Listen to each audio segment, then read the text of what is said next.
வீட்டில் உள்ள பொருட்களை வச்சு ஈஸியாக டேஸ்டியாக ஹெல்த்தியாக பாதுஷா பண்ணலாம். வீட்டில் குழந்தைங்க பெரியவங்க எல்லோரும் அடிக்கடி ஸ்வீட் சாப்பிடணும்னு ஆசைப்படுவாங்க. அப்போது நம்மகிட்ட இருக்க பொருட்களை வச்சு எவ்வளோ ஈஸியாக செய்ய முடியுமோ அப்படி செய்வோம். பாதுஷானா அதுக்கு மெயினாக மைதாவும் வெள்ளை சர்க்கரையும் போடுவாங்க. நம்ம அப்படி தான் பாதுஷா கடைகளில் வாங்கி சாப்பிட்றோம். இப்போ பாதுஷாவும் சாப்பிட்ணும், வெள்ளை சர்க்கரை மைதா தவிர்க்கணுன்றனால நான் கோதுமையில் பண்ணியிருக்கிறேன்.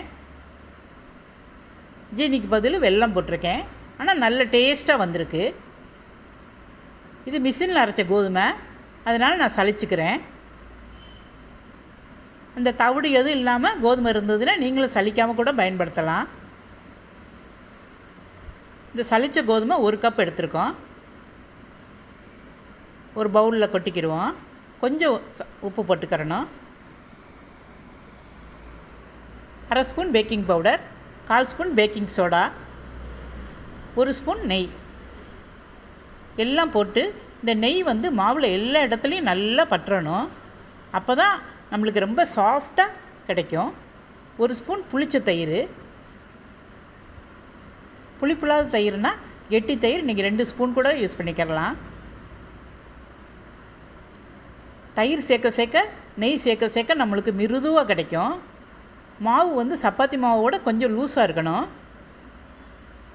நல்லா பிசைஞ்சு வச்சுட்டு கொஞ்சம் மேலே நெய் தடவி வச்சிட்டோம்னா நம்மளுக்கு நல்லா சாஃப்டாக இருக்கும் மாவு. இது ஒரு 1/2 மணி நேரம் ஊற வைக்கணும். 1/2 மணி நேரம் ஊற வச்சு பார்த்தோம்னா உள்ளே நல்லா பொங்கி வந்திருக்கும். மாவு சாஃப்டாக இருக்கும். இதை ரொம்ப அழுத்தி ரோல் பண்ணக்கூடாது. லேசாக ரோல் பண்ணிவிட்டு கொஞ்சம் விரிசல்லாம் இருக்கிற மாதிரி அன்னீவனாக வச்சுக்கிறணும். அப்போ தான் அந்த விரிசல் இருக்கிற இடத்து வழியே ஈஸியாக சர்க்கரைப்பாகு உள்ளே போகும். எண்ணெய் ரொம்ப கொதிச்சிடக்கூடாது. மீடியம் ஃப்ளேமில் வச்சுட்டு ஒரு 3-4 நிமிஷம் பொரிச்சு எடுக்கணும். 1 நிமிஷம் கழித்து தான் பெரட்டியே விடணும். நல்லா வேக வச்சு எடுத்துக்கிறணும்.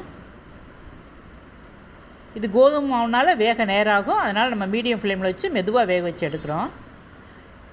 இதுக்கு முன்னாடியே நம்ம வெள்ளை கரைசல் செஞ்சு வச்சுருக்கணும். 3/4 கப் வெல்லம் எடுத்திருக்கேன். 3/4 கப் தண்ணி. அதை காய்ச்சிக்கிடுவோம். காய்ச்சி நல்லா வடிச்சுக்கிறணும். நம்ம எதில் பாதுஷா ஊற போட போகிறோமோ அதில் அந்த வெள்ளை கரைசலை வடிகட்டிட்டு ஒரு 1/2 ஸ்பூன் லெமன், கொஞ்சம் ஏலக்காய் எல்லாம் போட்டு நல்லா கொதிக்கட்டும். நல்லா கொதிச்சிட்டுக்கிலே இதை போட்டுறணும். இது இந்த நல்லா கொஞ்சம் நேரம் கழித்து ஒரு பிசுக்கு பதம், ஒரு கம்பி பதம் வந்துடுது. பிசுக்கு பதம் ஒரு கம்பி பதம் வந்துடுது. எவ்வளவு சர்க்கரை பாகு இருந்தது, இப்போ பாருங்கள் எவ்வளவு வற்றி எவ்வளவு உறிஞ்சிருக்கு பாருங்கள். உள்ளே அப்படியே பூ போல் வருது.